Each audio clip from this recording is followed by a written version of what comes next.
welcome to What's the Deal with Sam? Starring Sam Lilly.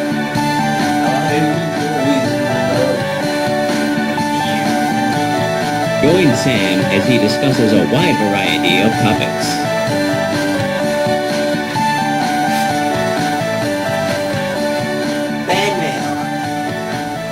Now let's start the show. Thank you. What's the deal with the SNES Classic Edition? It's like the NES Classic Edition with the ground. So I've talked about the NES Classic Edition I think a few times by now, and this is basically the same shit. But, you could just look this up if you want to know more information. Essentially, it's just a little replica of, a mini replica of a Super Nintendo. Has, a plug-and-play thing with games preloaded on it. This one has less games than the NES Classic Edition, but because they're Super Nintendo, I guess, I don't know if it's supposed to be the same kind of value or file size or something, I don't know. And then there's, I guess this one costs, $20 more. It's $80 instead of being just 20. Or sorry, $80 instead of being just 60, which still isn't too bad when you consider how much all this would cost separately or getting it legitimately or virtual console or whatever. But I don't know. Before I go shitting all over this thing, I guess what I want to say for some positive things also is that I think they got a sweet lineup for this thing.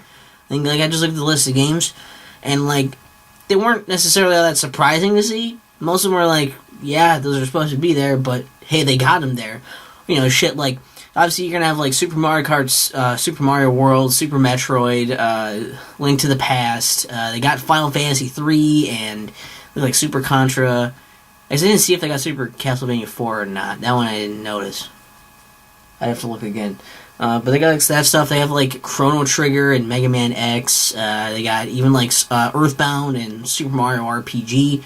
They got a lot of really cool shit on there, and Donkey Kong Country. It's kind of cool that they got the rights to some of these other big important games. I wasn't really surprised since they were available on Virtual Console stuff already anyways, so I'm not really oh wow, how do they secure the rights to get them there? They probably have been able to do that ever since they could do the Virtual Console shit anyways. It's probably a similar thing. I guess that stuff's all really cool. And I think that by far the coolest fucking thing for this, it sounds like a pretty good, collection of games. Decent value for all that shit, too, especially because some of those games, if you're getting, physically, is going to cost you a fuckload. I don't know, it will probably cost you much more than that even just to get them virtual consoles also, so value-wise, it sounds decent. The shining star of this is Star Fox 2, which is a game that basically was done. It's a sequel to Star Fox, and it's pretty much all ready to go, and then it was it's really late in the Super Nintendo's lifespan, and Star Fox 64 is going to be coming out really soon for the Nintendo 64, so we don't really need this competing with that. We don't really need to do this, and so they kind of just didn't, I guess. So it's cool that it's actually coming out, because there's been all these unofficial versions and shit coming out, and, that's cool. But, that's the main thing to get this for, and that's where, I guess, some of my complaints start, where we start getting into the reason that you guys watch this and me being upset about things that I shouldn't be upset about, and then it's ridiculous to be mad about them. But let's be all upset about shit, and let's shit on this shit. Where most of the shit you can get elsewhere. You can already get it if you already had a Super Nintendo. You probably have a lot of this stuff. It's not like this is really obscure stuff, and you can play more stuff with an actual Super Nintendo anyways, or some kind of thing that plays Super Nintendo games, rather than something that's all packed in. You can also, I guess Virtual Console, that's on most of the Nintendo systems, and you can also get it on the Switch. If you're getting the Switch, you already have that. That's coming to there if you already have it. So it's you could probably already get all of these games via the Virtual Console on one of those other systems if you have them. You don't really need a replica Super Nintendo. If you have a Super Nintendo, you can play all these games and more. And is it worth it to get this just to play a few of those games when a lot of those other ones you could already have on the real deal or somewhere else? Is it worth the amount of money, or is it worth having this extra piece of equipment to be doing that? And I feel like that's what's going to kind of hurt it, value-wise. So I don't know if it's worth $80 to play Star Fox 2. So I don't know. I guess it'll make you feel guilty for pirating it now if you have some kind of unofficial versions you've been getting. Like, oh, now there's an official one out, so you should get that. Hopefully that comes to other things and is not just necessarily exclusive to this forever, but it's a neat draw, I guess, and at least something that I thought was neat to put there.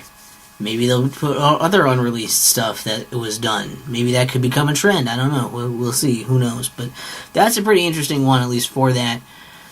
Not really worth the $80.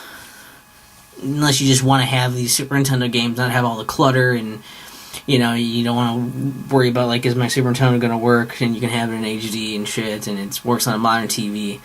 It's probably going to be a limited edition thing. I assume it's going to be just like the NES Classic Edition. It's going to be, they're going to put it out for a little while, and then pre-orders are going to get sold up, and then there's not going to be enough to go around. If you want one, you're going to have to pay exorbitant prices on fucking for online to scalpers, because they bought up a limited edition thing. Nintendo's like, well, we just wanted it out for a little amount of time, so we're just not going to do more. Why would they not just do that again? Doesn't make any sense that they wouldn't do it again. And I don't know. I guess that's the thing that sucks too. Is like, I don't think it's as big of a market anyways, so maybe there's not going to be as much of a problem. Maybe they're going to make more, and like, they've already surprised me with, like, I mean, I'm not really surprised, I guess. It's not like, oh, wow, they did this. That's crazy. I just didn't think they would do it. And they showed me I was wrong on that. So maybe they'll show me again and be like, well, we're going to make enough of them so that people, we're meeting the demand. If people are still buying them, we'll still make them.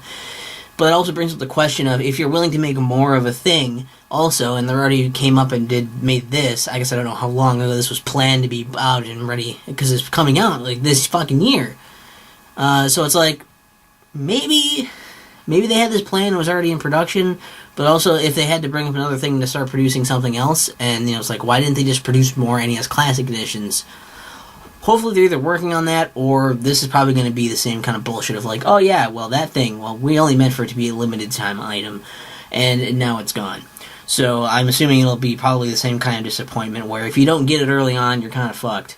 And that's, hopefully I'm wrong on that. Hopefully I'm proven wrong, but that's kind of how I think it's going to shake down. So it's hard to get excited. I'm also not a big fan of Super Nintendo in general anyways, so obviously I'm not super enthused about it. But, hey, I mean, hell, at this point, I guess the nice silver lining to the whole thing, for me, is that, like, that gives me hope that, again, I don't expect this to happen, but at this point, I won't be surprised if this happened, at this point, really, if they do an N64 Classic Edition. I mean, I know it's a smaller market, and everybody shits on N64 all the fucking time, but there's a market there, and maybe there's enough of a market where, like, the people who actually want the thing might get it, and they still won't lose sales on it if they just, it's not going to be a problem if we underproduce, because, like, it's a smaller market anyways. I don't know. It could work. It could happen. At this point, I think it could actually feasibly happen. And, I would love for that to happen, because that's the thing where I definitely don't need it, but I'd still want one, because I'm a sucker for the Nintendo 64. That's probably exactly how people, felt about these past two. So, I guess this one's current, but whatever. You know what the fuck I mean, asshole. You know what the fuck I mean. So what's the deal with the SNES Classic Edition? It's like the N64 Classic Edition with the ground. Make it happen, Nintendo. What's the deal with Sam? What's the deal with Sam? What's the deal with Sam?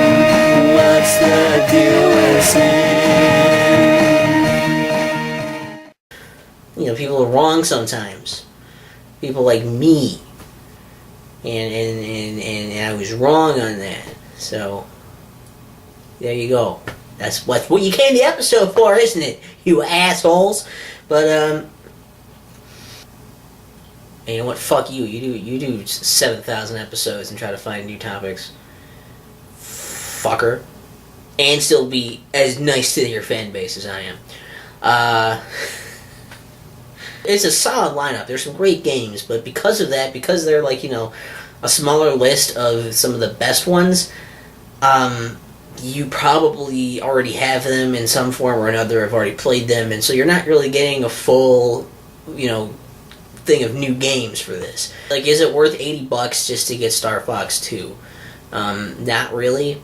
Maybe it is to you, I guess, but here's the real shame of this, is that, as cool as it might sound and interesting as it might be, this is a product that's probably not going to get into the hands of the people who would really appreciate it the most and who would be the most interested in it. I mean, obviously you have collectors who, as soon as they heard about this thing, were like, I wear the fucking pre-orders, I need my pre-order. Can I pre-order my pre-order so I can have this now? And, of course, then there's also a bunch of scalpers who are like, well, sweet, I'm going to have another thing I can just take and raise the price of. So what's already maybe a little high of a price for one new, Super Nintendo game and a bunch of ones they probably already have. It's like, they're going to put up to a level where it's like, it's not really worth it, fuck that.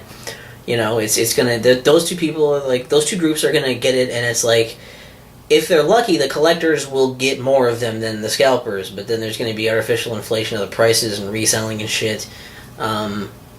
Because most likely Nintendo won't, supply enough of them. They won't make enough of them for it to sell enough to get into the hands of the people who would really want them. It's unfortunate because people who maybe haven't played games for a long time are they don't want to spend hundreds of dollars to hunt down and find all these games in the original system with all that hassle of that, or spend a bunch of money on getting a newer system to get the virtual console stuff and buy all the games through there again and again. It's going to cost so much money to do that. It's a lot of work, and it's a hassle. This is simple, it's accessible, and it's perfect for people who maybe played Super Nintendo back in the day and are like, I'd like to get back into that again, even though they don't necessarily game a whole lot and don't have the systems or anything to play these games. It's mainly going to be, I think, for them. And the unfortunate truth is that most of them are probably not going to hear about it soon enough. They're not going to be able to get one for the retail price, and they're either going to have to pay a whole lot more to the point where it's not worth it, or they're just going to see it and be like, fuck this, it's not available for a reasonable price, I'm just not going to get it. I doubt they're going to try to make a Wii Classic Edition. I don't know. I really don't have any fucking idea. Would it even be worth it? Would it have anything cool on here that would be worth getting? And really, yeah, the SNES Classic Edition is basically actually my topic, to get back to that, is if you're on the fence about it, or, because obviously if you're going to get it, you probably already are trying to get it. But if you're on the fence about it, just wait. Just get the games elsewhere. They're still going to be available. They're going to be available on the Switch when that virtual console or whatever potato comes out on there for that service for you to get. So you'll be able to get it there, and I wouldn't be surprised if they put Star Fox 2 on that service as well. Hell, it could even come to the new 2DS, 3DS, thing. You could come to that virtual console and Wii U. It could. I don't know that it will, but it could just be used to try to push the Switch sales more too. But I would be surprised if this was the only place they ever put that. And we'll see what happens with that. So I don't think it's going to harm you to wait if you already have a Switch. It's very much an item for collectors and unfortunately scalpers, and is going to probably screw all of these people who actually would genuinely appreciate the system that it's kind of geared towards anyways. So there you have it. What's the deal with the NES Classic Edition? Sorry, what's the deal with the SNES Classic Edition? It's like the NES Classic Edition all over again. It's like the N64 Classic Edition with the ground. You happy? I did the thing. Your monkey danced.